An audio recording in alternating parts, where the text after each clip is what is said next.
It doesn't look like it, but I swear this is an easy install. Hey guys, this is Johnny and welcome back to my channel. I have some exciting news. The new Model 3 now has a passenger rear screen. It was first introduced in the Model S and X refresh, and I'm happy to see that it's making its way to other Tesla models. There are three things that I don't like. First, it's only available in Europe and China right now, so if you're in the US and you want the Model 3, I recommend waiting until next year. Two, it hasn't made its way to the Model Y yet, which I don't get because that's Tesla's best-selling car.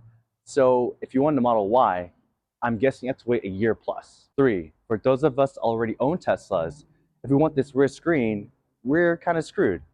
Or are we? Today, I have with me the newest rear screen from Tlyard.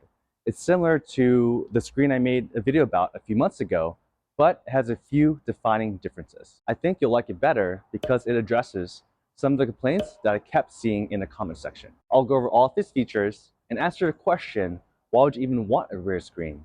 Then I'll compare this screen to the new one in the Model 3. By the end of this video, you'll know if you want to dish out the extra cash for its upgrade. Let's get started. Normally, it costs $364. Use my code TESLATAINMENT and save 30%. Check the description for a link below. This being the newest screen from Tlyard, it has a couple upgrades. The old version was using the Qualcomm 4450 processor. This one is using the Qualcomm 6125 processor. I'm expecting a big performance bump. It now has a night mode and it supports 20 plus languages. Here's the screen I installed last time, and one thing that kept popping up in the comments was, why are the air vents so small? So with this new screen, the air vents are actually much bigger. It does come at a cost.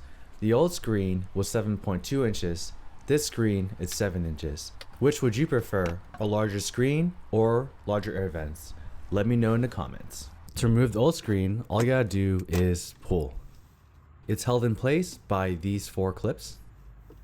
Then unplug the wire. I want to show you guys a side-by-side view of the two screens. Since they're made by the same brand, all I have to do is reconnect this wire and the screen is good to go. For step-by-step instructions on how to install this, check out my other video. The reason I like having a passenger rear screen is because it solves one big problem for me. If people in the back wanted to turn on the AC, they would have to ask me, the driver, to turn on for them, which can be pretty distracting at times. They can now turn on and off the AC, set the temperature, and even control the fan speed. Also, with these wider vents, it has a lot more airflow than the previous screen. The next feature I want to show you guys is that this screen can also control the front passenger seat. You can move it forward, backwards. You can also tilt it forward and backwards too. This is a pretty niche use case, but if you're loading things into the passenger row, it'll be convenient to move the seat if it's in the way. Passengers can also control their own heated seats. We just covered the functional features, but now let's look into the fun features. If you connect the screen to your phone's hotspot, they can now browse the web. YouTube also comes pre-installed on the device. So if you have any kids sitting in the back, they can go and just watch their favorite videos. Or if you're a rideshare driver, you can provide your passengers with some entertainment, and hopefully they'll give you extra tips. And if they're not feeling YouTube, there's also Disney Plus and Netflix.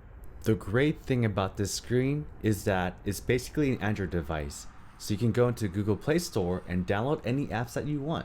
For me, the first app I downloaded is Spotify. So your friends in the back can also play DJ on your next road trip.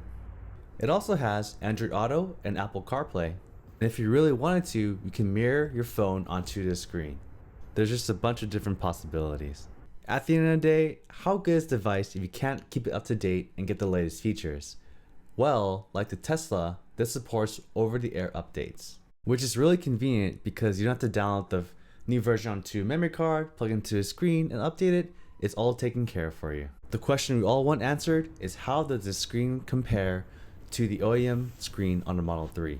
To compare the Tlyard to Tesla's OEM screen, I've created 3 categories. The first category being the screen itself. The second category is how much of the comfort features can a passenger control, such as heating, AC, heated seats, music, and so forth. The third category is the entertainment factor. I'll be comparing the different apps on each screen, what games it has, and so forth. First up is the screen. The Tlyard has a 7-inch screen, while a Tesla has an 8-inch screen. So the win goes to Tesla. The second category is how much of the comfort features can they control. So both Tlyard and Tesla can control the AC, heated seats, volume, and so forth. The advantage of the Tesla is that you control the airflow, while the Tlyard, the airflow is static, so you can't change its direction. The advantage of the Tlyard screen, though, is that you control the front passenger seat, you can move it forward or backwards, and it's a bit of a convenience feature. So I'll give this round a draw. The third category is entertainment. The Tesla comes pre-installed with YouTube, Netflix, Disney+, Twitch, while the Tlyard screen comes pre-installed with YouTube, Netflix, and Disney+. But the advantage of the Tlyard screen is that you can download any apps from the Google Play Store. So you have a bit of unlimited range on what you can actually use that screen for. So this round, I gotta give it to Tlyard. There's a tie.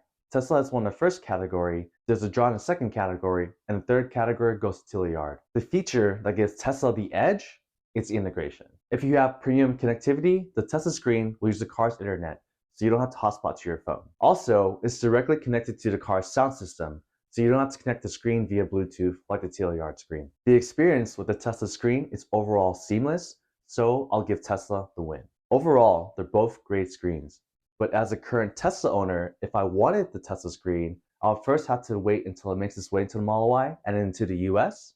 I'll have to sell my car and then buy a new Tesla Model Y. With the Tlyard screen, I can have it now and have it installed within 30 minutes. By now, you should have all the information you need to decide if you want this upgrade or not. If you're interested, there's a link in the description below and use my code TESLATAINMENT for 30% off. If you found this video helpful, smash that like button, subscribe to the channel, and as always, thank you for watching.